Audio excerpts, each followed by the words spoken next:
et la vérité vous affranchira. Nous allons continuer notre message, deuxième partie de notre message. N'oubliez pas que nous avions dit que les bénédictions de Dieu ne nous donnent pas la vie éternelle, ne nous sauvent pas. Ces bénédictions matérielles, financières que nous pouvons recevoir du Seigneur ne font pas de nous des élus de Dieu. C'est une bonne chose pour la terre, mais cela ne sauve pas notre âme. Cela ne nous donne pas la vie éternelle. À présent, analysons un peu le comportement des soldats qui ont crucifié Jésus-Christ. Au pied de la croix, nous allons analyser un peu le comportement de ces soldats. La Bible nous apprend, dans le chapitre 19 de Jean, que après que ces soldats ont fini de crucifier Jésus-Christ, juste à côté de la croix de Jésus, en bas de la croix de Jésus, ils se sont partagés les vêtements de Jésus-Christ. Et il restait la tunique de Jésus, qui était juste une tunique, une chemise, une robe qui est très chère. Et comme ce n'est pas 4 tuniques, et que c'est une seule tunique, ils ont tiré au sort, c'est-à-dire ils ont fait le tirage au sort, et parmi les 4 soldats, l'un d'entre eux a gagné certainement la tunique de Jésus-Christ. Vous voyez un peu? Analysons un peu leur comportement. Ils ont crucifié le Fils de Dieu, qui n'a pas péché, qui ne mérite pas ça. Ils l'ont condamné.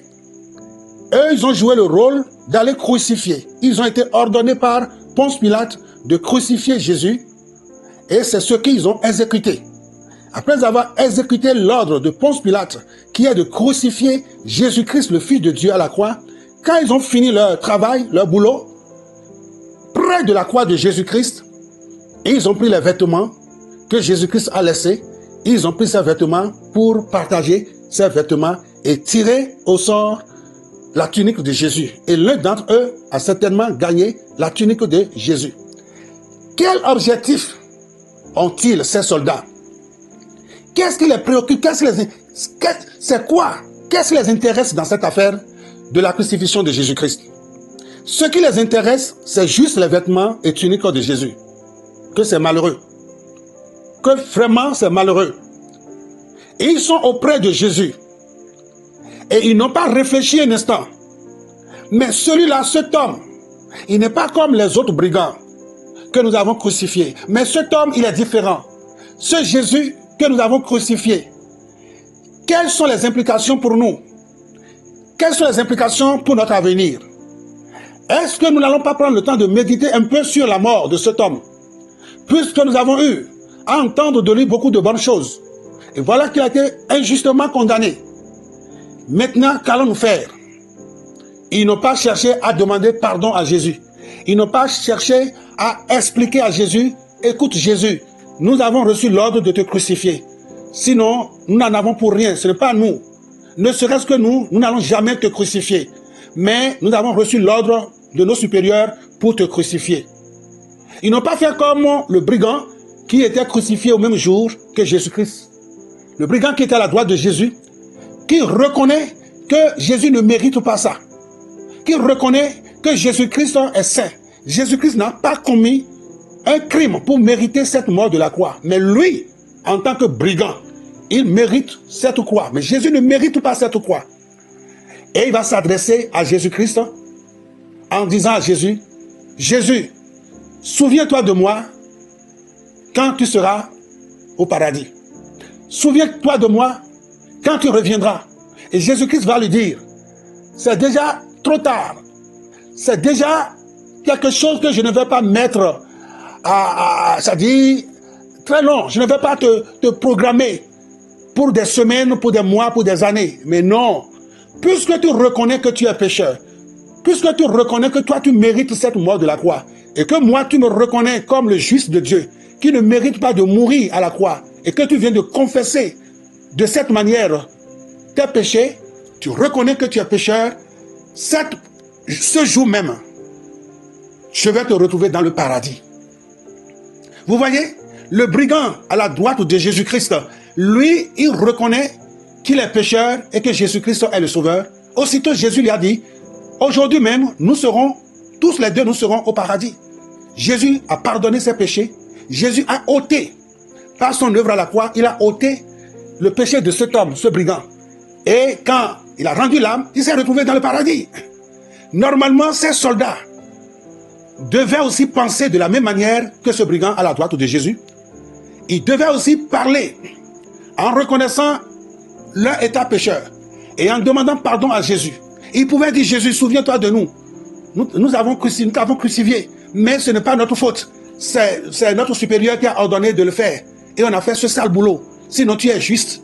S'il avait parlé de cette manière, Jésus-Christ allait aussi leur donner le paradis. S'ils ne mouraient pas le même jour comme le brigand à la droite de Jésus, ils pouvaient quand même recevoir plus tard la vie éternelle. Parce qu'ils vont confesser Jésus en tant que pécheur, comme l'a fait le brigand à la droite de Jésus. Mais ils n'ont pas fait cela. Ils ne se préoccupaient pas d'autre chose que les vêtements que Jésus-Christ a laissés, que la tunique que Jésus-Christ a laissée. Ce n'est pas la personne de Christ qui les préoccupe. Ils ne pensaient pas à leur éternité. Ils ne méditaient rien à la souffrance de Jésus-Christ à la croix. La mort de Jésus-Christ n'était pas un sujet de méditation, de réflexion par rapport à leur état pécheur. Mais ce qui les intéresse, ce qui les préoccupe plus que tout auprès de la croix de Jésus, ce n'est pas la personne de Jésus-Christ qui les préoccupe, mais plutôt ce que Jésus-Christ est en train de laisser, la pourriture, les vêtements qui vont pourrir. Ce sont ces vêtements qui les intéressaient et non autre chose que cela. C'est pourquoi je les traite de malheureux. Et c'est ça aussi le comportement de beaucoup de chrétiens ou les soi-disant chrétiens qui vont à l'église. Mais ils ne vont pas à l'église pour Jésus. Ils vont à l'église pour les vêtements de Jésus. Ils vont à l'église pour d'autres préoccupations. Ceux qui ne les préparent pas pour être enlevés. Ceux qui ne pourront pas les aider à être enlevés quand la trompette va sonner. Alors toi qui m'écoutes, qu'est-ce qui te préoccupe plus que tout? Au pied de la croix de Jésus, ces soldats n'ont pas pensé à rien d'autre que les vêtements que Jésus-Christ laissait pour aller. Mais ils ont pris le temps de discuter des vêtements et de tirer au sort la tunique de Jésus-Christ, et l'un d'entre eux a gagné certainement cette tunique. Ils n'ont aucune notion de la croix de Jésus. Certainement, ils ont ignoré le Fils de Dieu à la croix. Et tous ceux qui se disent chrétiens et chrétiennes, tous ceux qui se disent chrétiens, toutes celles qui se disent chrétiennes et qui vont à l'église, Dieu ne regarde pas le nombre d'années que tu as fait déjà à l'église, mais est-ce que tu as le Fils de Dieu dans ton cœur? Est-ce que l'œuvre de Jésus-Christ, la croix de Jésus-Christ a pu te sauver? Est-ce que tu as accepté toute la souffrance que Jésus-Christ a eue pour toi? Est-ce que tu as accepté cette œuvre de Jésus pour être sauvé? Ou tu as d'autres objectifs, tu as d'autres buts qui te poussent à aller à l'église? Si tu vas à l'église pour d'autres choses que Jésus-Christ lui-même, sache que tu vas bien gagner les vêtements, tu vas bien gagner la tunique de Jésus, mais tu n'as pas la vie éternelle. Qu'est-ce qui te pousse à suivre Jésus-Christ? Est-ce la personne de Jésus-Christ ou ses vêtements ou sa tunique? Qu'est-ce qui crie plus fort en toi, dans ton être? Plus que le Seigneur, plus que les vêtements, est-ce le Seigneur ou autre chose? Nous sommes pasteurs, nous sommes apôtres, nous sommes prophètes, nous sommes évangélistes, etc., etc. D'accord. Mais tout ça, c'est des fonctions.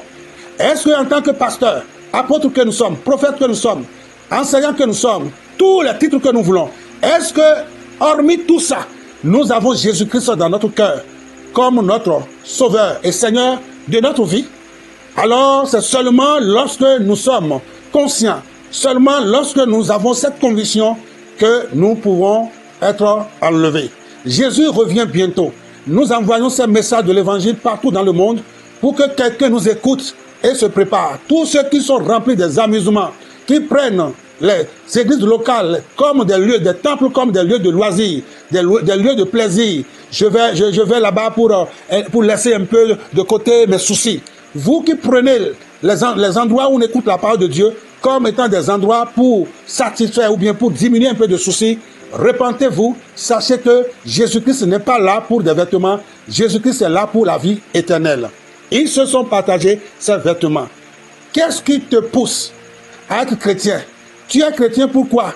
Pour que Jésus revienne te chercher ou juste pour que tu gagnes ton pain, pour que juste tu gagnes ton véhicule, ta voiture, tu gagnes ta parcelle, tu réussis ton mariage, tu aies ton visa pour voyager.